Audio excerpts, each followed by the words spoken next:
मैं एसपी सिंह, प्रधानाचार्य श्री मकरंद Singh inter college कलाम शाहजहानपुर, आज आपको वैद्युत द्विध्रुव की निरक्षीय स्थिति अथवा अनुप्रस्थ स्थिति में वैद्युत क्षेत्र की तीव्रता के परिकलन का सूत्र का निगमन करवाएंगे।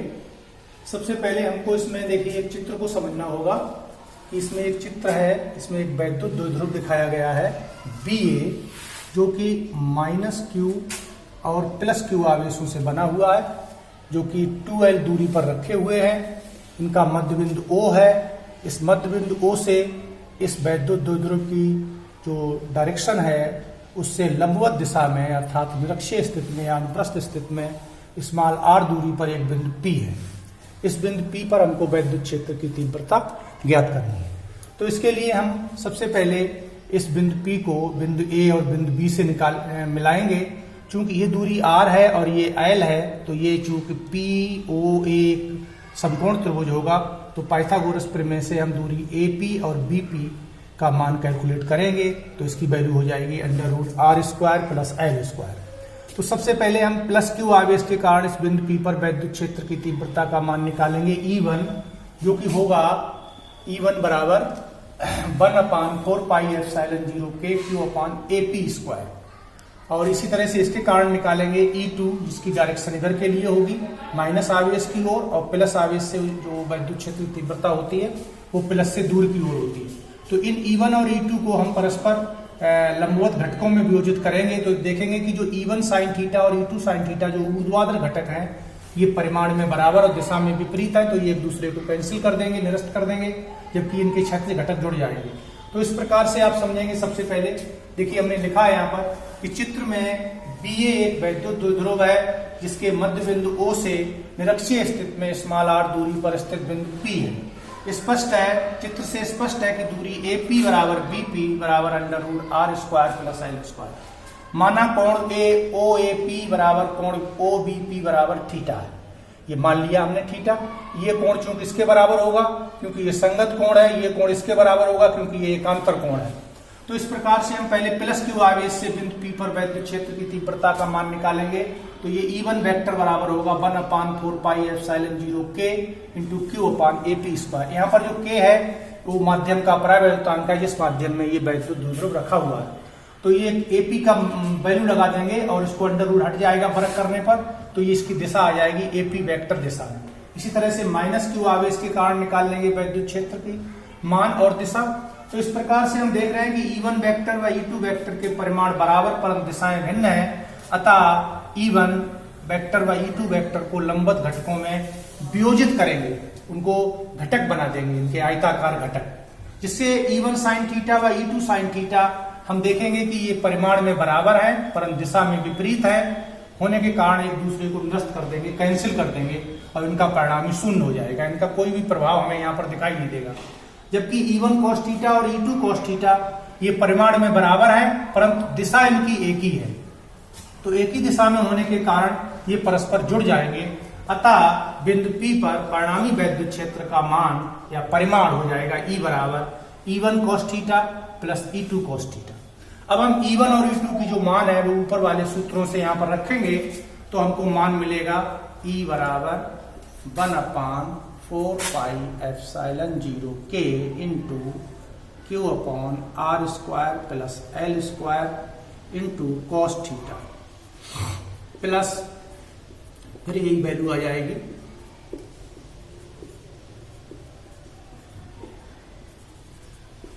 ये चूक बराबर है तो इसलिए इनको जोड़ लेंगे, ये जुड़ जाएंगे और जुड़ के हो जाएगा इनका मान 1/4πε0k × 2Q/r² + L² cos theta. अब यहां पर हम cos थीटा का इस चित्र से वैल्यू निकालेंगे। तो इस चित्र से समकोण त्रिभुज OAP से cos थीटा बराबर आ जाएगा OA/AP। तो यह आ जाएगा cos थीटा का मान आ जाएगा L/√r² + L²। तो ये वैल्यू जो है हम यहाँ से इस पर लगा देंगे यहाँ पर, तो ये आ जाएगा 1/4πε0k इंटू 2q बटे r square plus l square into l upon under root r square plus l square. तो इस तरीके से ये हमको 2ql यहाँ पर प्राप्त हो गया है। इसकी जगह पर हम p लगा देंगे तो यहाँ पर जो e की वैल्यू आ जाएगी वो आ जाएगी 1/4πε0k into p upon r square plus l square की घात 3/2। ये 3/2 इसलिए आ जाएगी, एक घात ये 1/2 ये गुणांक क्रिया में घात जुड़ जाती है। ये 2ql जो है वो p के बराबर हो जाएगा, चूंकि 2ql बराबर p वैद्युत द्विध्रुव आवेश।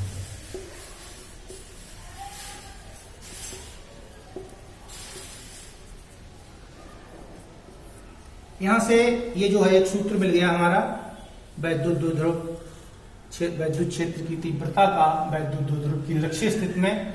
अब इसमें अगर दूरी जो r है वो l के मुकाबले यदि बहुत ज्यादा है तब हम जो है यदि r बड़ा है l तब r स्क्वायर बहुत बड़ा होगा l स्क्वायर से। उस स्थिति में l स्क्वायर को r स्क्वायर की तुलना में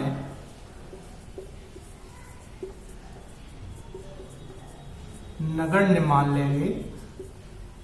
मानने पर जो हमारा सूत्र निकल के आएगा वो आएगा E बराबर 1/4πε0k into p upon r square की घात 3/2। ये बराबर हो जाएगा 1/4πε0k इंटू p/r³ न्यूटन प्रति कूलम। अभी न्यूटन प्रति कूलम मात्रक लगा देंगे तो इस तरीके से ये एक सूत्र निकल आएगा उस स्थिति में जब दूरी का मान r का मान l के मुकाबले ज्यादा है। अब इसमें जो है यदि मान लीजिए यदि आवेश या वैद्युत द्विध्रुव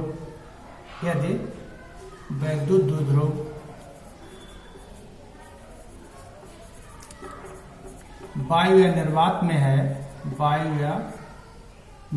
में है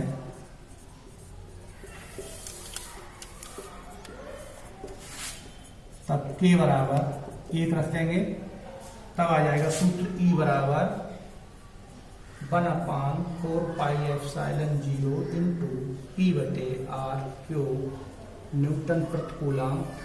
इसकी जो डायरेक्शन होगी, इसकी जो दिशा होगी, दिशा बिंदु O पर AB वेक्टर के समांतर।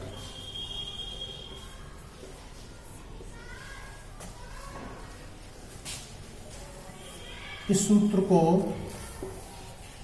सदिश रूप में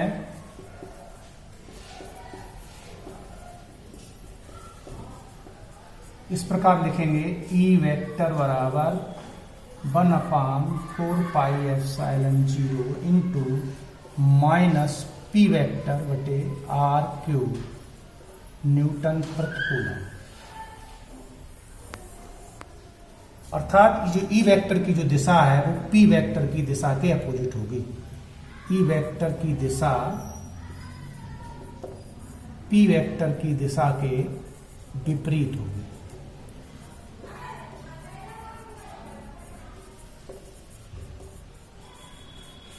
तो इस सूत्र से हमको ये पता लग रहा है, ये ज्ञात हो रहा है कि वैद्युत द्विध्रुव की निरक्षीय स्थिति में जो वैद्युत क्षेत्र की तीव्रता का जो मान आ रहा है वो अक्षीय स्थिति की तीव्रता के मान से आधा आ रहा है। वहां पे 2p आया था, यहाँ पर केवल p आया है। तो इस प्रकार से ये वैद्युत क्षेत्र की तीव्रता का वैद्युत द्विध्रुव की निरक्षीय स्थिति में ये सूत्र का निगमन है, जो कि बोर्ड की परीक्षा के हिसाब से बहुत ही इंपॉर्टेंट है। सभी इसको समझ लेंगे। कहीं पर कोई बात क्लियर ना हो तो उसे लिख करके ग्रुप पर डाल देंगे। धन्यवाद।